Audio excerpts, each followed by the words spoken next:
Dans cette vidéo formation, nous allons voir quelle est la structure de vos données imposée par Access 2010. Ainsi, vous pourrez mieux comprendre le fonctionnement de ce logiciel. Tout d'abord, il est très important de savoir que dans une base de données, il peut y avoir plusieurs tables. Cela va donc vous permettre de catégoriser vos données, suivant les critères que vous souhaitez. Vous avez ici en haut les différentes tables de ma base qui ont été ouvertes. J'ai par exemple ici une table information client, une table produit, une table commande et une table paiement.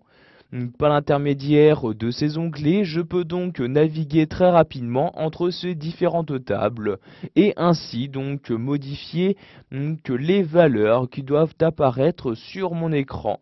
Par exemple, je souhaite avoir les différentes informations de ma table commande. Je clique donc sur l'onglet commande comme ceci et vous avez alors les informations de cette table qui apparaissent. Je souhaite maintenant retourner sur les informations de mes clients. Je clique donc sur la table correspondante pour afficher les différentes données présentes dans cette table. À l'intérieur d'une table, il y a maintenant différents champs, donc champs qui vont vous permettre encore une fois de saisir les différentes informations que vous souhaitez. Donc par exemple ici, il y a donc le champ identifiant, le champ prénom, le champ nom, date de naissance, sexe et département. Vous pouvez donc en ajouter autant que vous le souhaitez et cela vous permet donc de préciser au logiciel quel type de données vous souhaitez insérer dans une table de votre base de données. Enfin donc apparaissent alors dans chaque champ les différentes valeurs. Donc vous voyez ici les différents prénoms disponibles dans le champ prénom, les différents noms disponibles dans le champ correspondant, etc. Donc sachant ici qu'une ligne correspond à un enregistrement. Donc, vous pouvez voir ici que je possède dans cette table 20 différents enregistrements. Maintenant, si je me rends en haut et je clique sur la table produit comme ceci, vous pouvez voir qu'il y a alors 10 enregistrements différents dans cette table-ci. Mais vous devez sûrement vous demander quelle est la différence entre ce logiciel Access 2010 et le tableur Excel 2010. En effet, vous pouvez voir ici comme dans le tableur les différentes cellules vous permettant de saisir les données que vous souhaitez. Mais vous pouvez voir que la différence majeure d'Access est que vous ne pouvez pas insérer les données à n'importe quel endroit. En effet, je ne peux par exemple pas insérer de données dans cette partie-là ou encore dans les colonnes plus à droite. Vous devez bien donc réaliser colonne par colonne, enregistrement par enregistrement, les différentes informations que vous saisissez.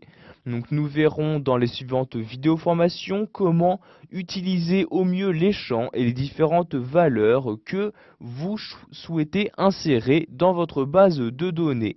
Nous allons pour finir nous intéresser aux différentes relations et dépendances qu'il est possible d'utiliser entre vos différentes tables.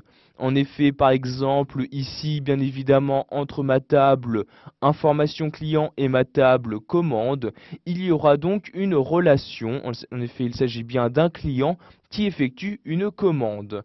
Donc pour apercevoir ces différentes relations d'une base de données, vous vous rendez en haut et cliquez sur l'onglet Outils de base de données. Vous allez ensuite cliquer donc un peu plus à gauche sur l'outil Relations comme ceci et vous allez alors voir apparaître les différentes relations qu'il y a entre les différentes tables de votre base. Vous pouvez voir également que dans la représentation de vos tables, vous avez ici une clé qui apparaît donc sur chacune de vos tables suivant la valeur. Donc, il s'agit ici donc d'une clé primaire. Une clé primaire vous permet donc d'identifier de façon unique une table. Donc, par exemple ici pour la table produit, l'identifiant unique est le produit. pour les informations clients, l'identifiant et ici l'ID. Pour la commande, l'identifiant unique de cette table, il s'agit du numéro de commande.